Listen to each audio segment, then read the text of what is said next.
live commerce is still really early in its infancy, especially in the US and in most markets around the world. And so it's a very exciting time for brands to be getting involved. And I'm excited to talk about how brands are finding success for those that are adopting it. So what we've learned is that live shopping and Amazon Live is a very interesting creative advertising format. It is social shopping meets shoppable carousel, meets always on content engine. And it functions as an incredibly performant asset that drives campaign performance overall. It's an amplifier. It has the amplifier effect that drives measurable outcomes to those very relevant audiences that Amazon can deliver. And so when brands think about adding live shopping as part of their campaign strategy or their social strategy, it enables brands to have deeper storytelling. And there's only really so far that one can go in a static creative or even a short form video social content. And what's exciting about live is that, well, first of all, because it's live, and we'll talk more about this, I'm sure, there's a very natural feeling to the format, but it enables brands to just tell a very authentic story that drives engagement with their customers.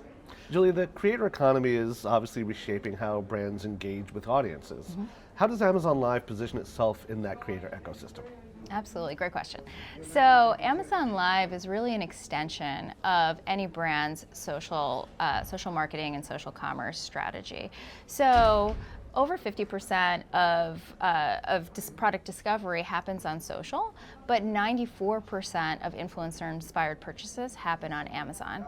So there's an opportunity, instead of thinking about social marketing strategies as very siloed pieces of a campaign, with different teams, thinking about different channels versus thinking about that omni-channel strategy, there's this opportunity to see how they complement each other and build that storytelling. So it may start on social, or it may start in a standard media ad or on STV or across the open internet. But then once it comes through and the customer lands to see that Amazon Live content, they are now engaged, they are now super high intent, and these two pieces really complement each other. And what we see is that when brands think in that cohesive way, there's a real amplification effect, and we see upsides across the campaign. So a customer that sees campaign assets alone versus campaign assets and the Amazon Live, we see tremendous end-to-end value in terms of purchase rates, branded search rates, et cetera, because there's really this halo value that using this format enables for the brand. Julie, live formats tend to encourage a sense of urgency as well as authenticity that pre-recorded content can't often match. How do you help brands leverage that sense of uniqueness? It's all about, first of all, finding the right talent. So it's creator driven, right? So that could be a niche creator, that could be an expert, that could be a big celebrity. It really could be anyone in between, but it's really about finding the right match that matches the brand's ethos and the brand's voice, as well as the objective of what that brand is trying to achieve for their campaign. So that's the starting point from an ingredient perspective. And then to your point on live content is that there's something that happens when the camera starts rolling and you're live, you can't, if you say the wrong thing, you gotta keep going. It encourages this authenticity, and I know that's such an overused word, but it encourages this natural flow that customers really feel on the other side. And we believe that that's one of the reasons it drives such outcomes.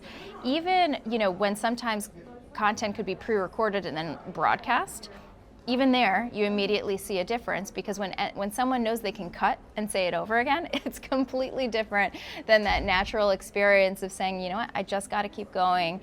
And there's something about those candid moments that we see drives impact. And what's special about live shopping on Amazon is it's not fleeting. So you have that live moment and that live event and that live storytelling, But then after the fact, the content continues to replay for an extended period of time. So for brands, as they're thinking about opportunities, so maybe somebody sees the content once, maybe they don't convert right away. There's an entire remarketing opportunity for anybody that saw that content, which drives additional halo value, and then they can come back as they're thinking about making incremental decisions. So there's so many pieces to it, and it continues to just, and that's why I think we continue to just see that amplification value. Julie, let's stay with the specialness that is live. Shopping through live content requires different creative and pacing than traditional advertising. Yeah. What do creators and brands need to do differently in that context? Well, first of all, they need to prepare. It's not scripted, right? Never scripted. And so the ability to prepare and know what you're talking about, customers on the other end of the line, customers who are watching, they can immediately see if it's not the right fit, someone doesn't know what they're talking about, they're not excited about it, it doesn't feel natural, they feel it. And that live pacing is really about, and it's really grounded in that expertise. And so however that format can be used, it's a creative format. That means it could be for brand storytelling, or it could be for immediate conversion. I mean, it's really anything in between, but it's all in the preparation, whether it's a product demonstration or an unboxing, a get ready with me, or very highly produced content, anything in between. Julie, we spent a lot of time talking about the present of live commerce. I wanted to get your thoughts on the future. What's the biggest opportunity and maybe the biggest challenge for mainstream brands looking ahead at how live commerce is evolving?